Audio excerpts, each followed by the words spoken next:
The world is focusing in on Gyeongju, South Korea this week, where the Asia-Pacific Economic Cooperation Forum is underway. Leaders from all over the world will gather here for meetings that could have a major impact on global trade and diplomacy. Highly anticipated is an expected meeting between the leaders of the world's two largest economies, U.S. President Donald Trump and Chinese President Xi Jinping, their first face-to-face meeting since Trump began his second term. It comes during a fragile time in U.S.-China relations.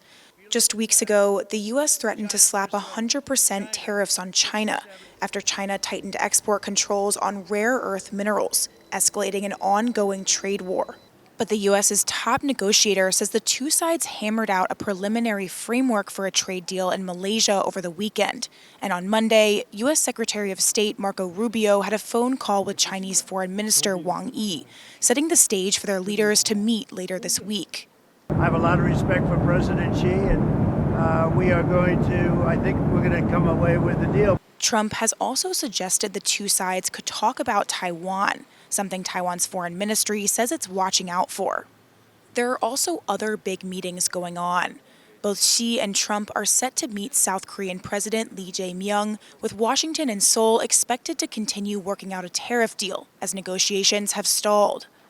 Meanwhile, Taiwan's representative to APEC, Lin Xin-yi, says he hopes to engage with other leaders at the forum, likely meaning some sideline meetings of his own, in line with goals set out by Taiwan President Lai Ching-te to increase international economic cooperation. Taiwan's foreign minister has also suggested there could be discussions with U.S. officials on tariffs. Lin, who is a senior advisor to Lai and chairman of a government-based venture capital firm, left Taiwan on Tuesday morning for South Korea.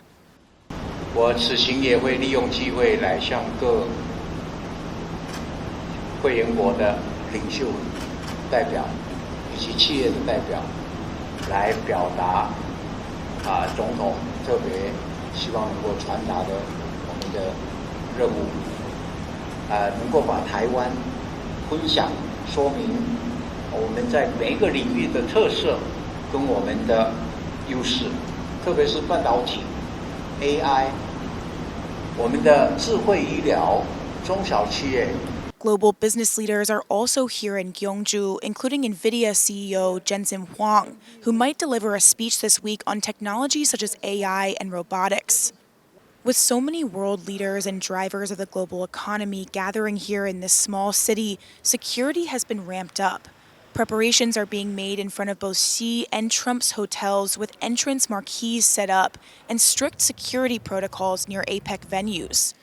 Over 18,000 police, as well as the Coast Guard and SWAT teams, are being mobilized as terrorism alert levels have been raised. And local media are reporting that large-scale protests planned throughout the week are putting the city on even higher alert.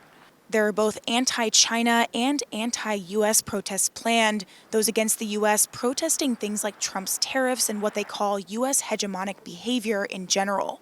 So there's a feeling of anticipation here in Gyeongju, an otherwise quiet city where some of the world's biggest moments may happen in the next few days. From trade deals to high-stakes meetings, there's a lot to look out for. Justin Wu and Cadence Quaranta in Gyeongju, South Korea for TaiwanPlus.